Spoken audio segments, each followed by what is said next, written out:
नमस्कार, निकोबार टाइम्स आपका स्वागत है। मैं हूं तरुण कार्तिक।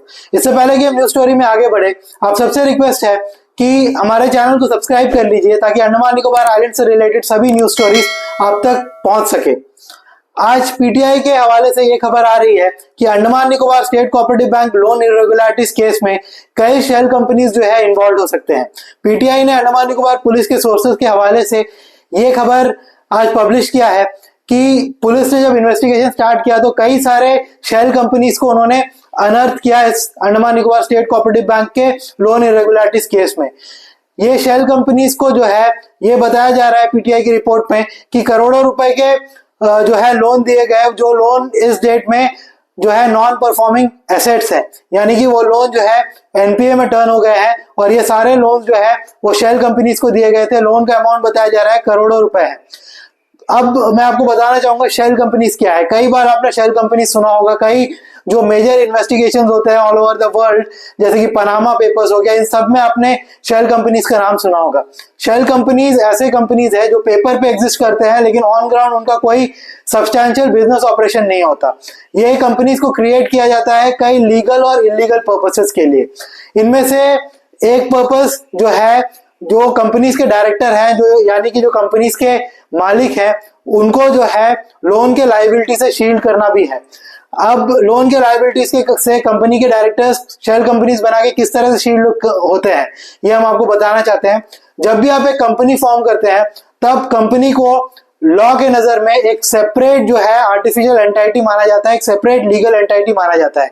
यानी कि अगर एक पर्सन ए और पर्सन बी और पर्सन सी मिलके एक कंपनी डी बनाते हैं तो लॉ के नजर में जैसे पर्सन ए एक लीगल एंटाइटी है, पर्सन बी एक लीगल एंटाइटी है, पर्सन सी एक लीगल एंटाइटी है, ठीक उसी तरह से इन तीनों के द्वारा बनाया गया जो कंपनी डी है वो भी एक अलग लीगल एंटाइटी है।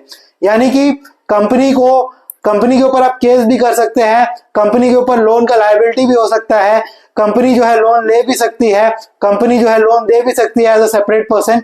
तो कंपनी जो है एक सेपरेट लीगल एंटाइटी लॉ के नजर में हो जाती है। तो जो कंपनीज के डायरेक्टर्स है, यानी कि जो ए बी और सी, ये इन तीनों ने मिलकर कंपनी बनाया है, ये तीनों उस कंपनी के मालिक हैं, ये जो है इस कंपनी के डायरेक्टर्स कहलाएंगे और जो कंपनी डी है वो एक सेपरेट लीगल एंटाइटी बन जाएगा। और यदि कंपनी डी कोई लोन लेता है कोई बैंक से तो जो पर्सन ए बी और सी तीनों ने मिलकर ये कंपनी को बनाया है उनका लायबिलिटी जो है कंपनी के लोन के ऊपर नहीं रहेगा जब तक वो सारे रूल्स एंड रेगुलेशंस जो है वो फॉलो करते हैं और जो पर्पस के लिए उन्होंने लोन लिया है उस पर्पस में यूज करते हैं, मनी लॉन्ड्रिंग नहीं करते हैं और बाकी सारे कंप्लायंसेस उनका सही है और वो लोन के सारे कंप्लायंसेस, बैंक के सारे रूल्स फॉलो करते हैं, तो उनका कोई भी लायबिलिटी इस लोन में नहीं बनेगा। और यदि कंपनी जो है लोन में डिफॉल्ट भी करता है, यानी कि कंपनी जो है लोन देने में असमर्थ भी रहता है, लोन देता नहीं है, तो ये तीनों उस लोन के लायबिलिटी से जो है वो शील्डेड रहेंगे। तो शायद इन शेल कंपनीज का काम Andaman Nicobar state cooperative bank में यही होगा, क्योंकि रिपोर्ट्स आ रही है पीटीआई के हवाले से कि शेल कंपनीज जो है वो मिले हैं। तो शायद इन शेल कंपनीज का काम, अगर ये प्रूव होता है कि shell companies Andaman Nicobar state cooperative bank में रियली यूज करे गए लोन देने के लिए, तो शायद इन शेल कंपनीज का काम जो है अपने डायरेक्टर्स को शील्ड करना था और अपने आप को शील्ड करने के लिए डायरेक्टर्स ने शेल कंपनीज को बनाया था ताकि उनके ऊपर इन लोन्स का कोई भी लायबिलिटी ना हो। और शायद कंपनी के नाम से लोन लेने का उनका इंटेंशन भी शायद यही था कि वो कभी लोन रिपे ना करे और उनके ऊपर इसका लायबिलिटी ना आए। ये आगे इन्वेस्टिगेशन जब भी होगा उस इन्वेस्टिगेशन में आगे सामने आएगा, इन्वेस्टिगेशन का रिजल्ट जब आएगा उसमें सामने आएगा। अभी तो हम बस स्पेक्यूलेट ही कर सकते हैं, लेकिन पीटीआई के द्वारा ये खबर जो है आज पब्लिश की गई है कि कई शेल कंपनीज जो है उनको लोन दिए गए और वो लोन जो है आज के डेट में जो है नॉन परफॉर्मिंग एसेट्स है। और ये भी जो है उसी न्यूज में लिखा हुआ है पीटीआई का कि लगभग 50 जो है सस्पेक्टेड लोन केसेस के फाइल्स जो है अंडमान निकोबार पुलिस ने सीज किया था। 40 लोगों से जो है पूछताछ हुआ था, जिसमें से 10 जो है Andaman Nicobar state cooperative bank limited के ऑफिशियल्स भी थे, उनसे भी जो है अंडमान निकोबार पुलिस ने पूछताछ किया। आप सभी को पता है कि अंडमान निकोबार पुलिस के crime and economic offence police station ने एक एफआईआर रजिस्टर किया था इस रिगार्ड में पिछले महीने मई में, और ये बात पीटीआई के हवाले से ही सामने आई थी कि हमारे farmer member of parliament Andaman Nicobar islands के और vice chairman Andaman Nicobar state cooperative bank limited के मिस्टर कुलदीप राय शर्मा को भी इसी केस में जो है बुक किया गया है। साथ ही साथ उनके कुछ फैमिली मेंबर्स हैं या एक फैमिली मेंबर है जिनको बुक किया गया है, और इसमें कुछ बैंक के डायरेक्टर्स हो सकते हैं, कुछ ऑफिशियल्स हो सकते हैं, कुछ बोर्ड ऑफ डायरेक्टर्स हो सकते हैं, इनको भी इस केस में बुक किया गया है। अब तक जो है एफआईआर का कॉपी जो है मीडिया के सामने नहीं आया है। पीटीआई ने जो है इस मामले में लगातार बैक टू बैक जो है कवरेज करके हम तक ये भी ये न्यूज पहुंचाया है, और कई नेशनल मीडिया प्लेटफॉर्म्स तक भी ये न्यूज पहुंचाया है, जहां पर ये न्यूज को जो है प्रोमिनेंटली जो है प्रिंट किया जा रहा है। Andaman Nicobar state cooperative bank जो है वो बहुत ज्यादा बहुत बड़ा उसका प्रेजेंस है अंडमान निकोबार आइलैंड्स में। लगभग सारे ही आइलैंड में उसका प्रेजेंस है, या कई आइलैंड्स ऐसे हैं जहां पर सिर्फ Andaman Nicobar state cooperative bank ही एक अकेला लौता बैंकिंग इंस्टीट्यूशन है, और लोग इस बैंक पे काफी ज्यादा भरोसा करते हैं।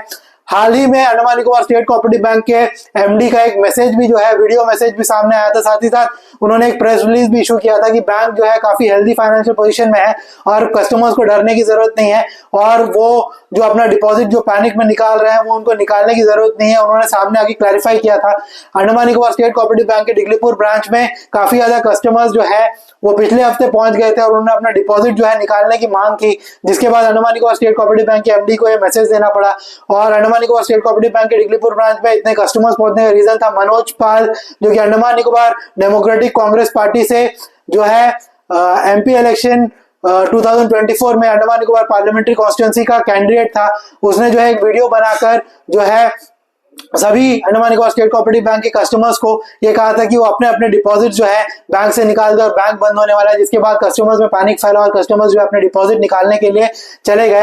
लेकिन Andaman Nicobar state cooperative bank के एमडी ने सामने आकर ये कहा कि बैंक हेल्थी पोजीशन में है और किसी भी कस्टमर को पैनिक करने की जरूरत नहीं है, और ये भी कहा कि उनका डिपॉजिट सेफ है। साथ ही साथ ये भी कहा कि 5 लाख तक का डिपॉजिट जो है इंश्योर्ड भी है हर एक कस्टमर का। तो ये सारी बातें उन्होंने जो है मीडिया के जरिए सामने रखी है, एक वीडियो स्टेटमेंट के जरिए सामने रखी। हालांकि मीडिया कोई भी क्वेश्चन का जवाब Andaman Nicobar state cooperative bank के किसी भी एम्प्लॉय ने जो है नहीं दिया, मीडिया को मौका ही नहीं दिया उनसे क्वेश्चन जो है पूछने का। तो आगे जो भी डेवलपमेंट होता है इस पूरी स्टोरी में हम आपके सामने लेके आएंगे। फिलहाल यही डेवलपमेंट है कि कई shell companies Andaman Nicobar police को जो है मिली है, जिनको जो है लोन इशू किया गया है, और ये लोन जो है नॉन परफॉर्मिंग एसेट जो है बन गए हैं। ये पीटीआई के द्वारा आज जो है रिपोर्ट किया गया है। धन्यवाद।